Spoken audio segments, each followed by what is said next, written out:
Bonjour, merci de suivre le flash de 10h que nous ouvrons par cette séance de travail au palais de Koussiam hier mercredi sur le G5 Sahel. Une rencontre d'échange entre le président du Faso, président en exercice du G5 Sahel et le secrétariat permanent de l'organisation sur la feuille de route de l'institution. Rochmar Christian Kaboré a donné des instructions pour l'opérationnalisation effective de la force conjointe et la mobilisation des ressources pour le développement des régions, notamment les plus vulnérables. L'autre point important, c'est la question de la cohésion sociale. L'éducation n'est pas en reste dans cette feuille de route de la présidence G5 Sahel du Burkina Faso, et dans ce volet, il va s'agir d'impliquer les acteurs dans les différentes interventions.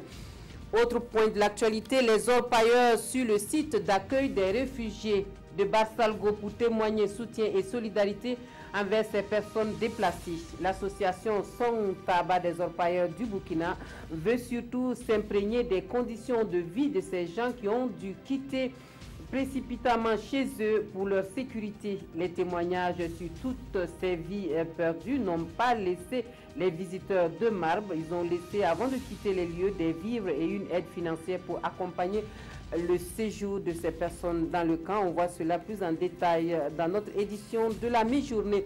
Et en santé, les spécialistes en orthopédie sont à la recherche de solutions pour améliorer la santé des populations. La Société burkinabé de chirurgie orthopédique et traumatologique parle de cette question à son 3e congrès. Abobo Dioulasso, elle a à ses côtés la Société africaine d'orthopédie qui apporte sa contribution à la réflexion. Nous vous développons ce sujet à 13h. Actualité hors de chez nous à présent.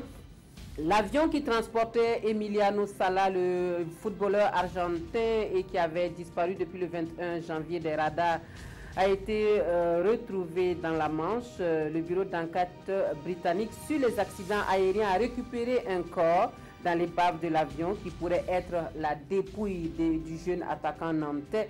Le corps est actuellement transporté à Portland pour autopsie. Et enfin, Donald Trump donc qui estime que les territoires occupés par l'EI en Irak et en Syrie sont complètement libérés. Et sur la question du retour des combattants, le président américain qui échangeait avec la coalition anti-djihadiste estime que chaque membre de cette coalition devrait récupérer son combattant, quitte à les poursuivre dans leur pays d'origine. Fin de ce flash, merci de votre attention. Je vous retrouve à 13h pour un point complet des actualités de la mi-journée. À tout à l'heure.